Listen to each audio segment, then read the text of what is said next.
ہم صاحب آخری سوال ہے آپ سے جو کہ ہمارے پاس آیا ہے، یہ پوچھتے ہیں کہ آپ اردو میں گفتگو کرتے ہیں، یو ایس اے کے اندر رہنے والے ہم اپنے بچوں کو آپ سے کیسے انٹروڈیوس کرائیں، وہ اردو زبان نہیں جانتے؟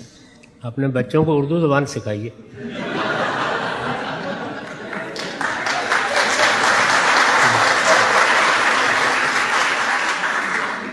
یہ میں نے ازراہ تفنن نہیں کہا، اس کی وجہ سن لیجئے۔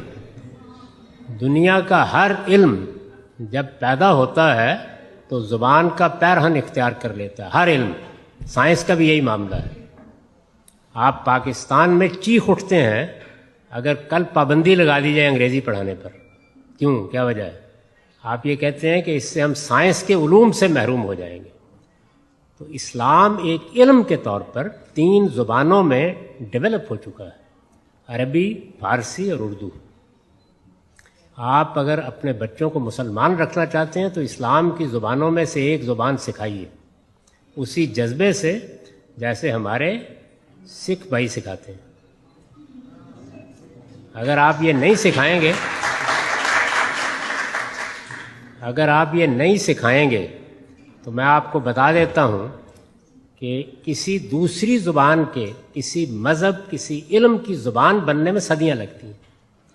یعنی آپ کیا انگریزی زبان میں اگلے 100 سال میں بھی جو لوگ اردو میں یا فارسی میں یا عربی میں بڑے لوگ پیدا ہو چکے ہیں، کر لیں گے پیدا؟ تو جس وقت آپ کا بچہ آپ کی بات سن رہا ہوتا ہے تو آپ پنجابی، سرائکی، انگریزی، اردو میں جو مرضی کہیں، جب وہ شعور کی عمر کو پہنچ کے بڑے سوالات کرتا ہے تو پھر بڑے لوگ اس کو مطمئن کر سکتے ہیں۔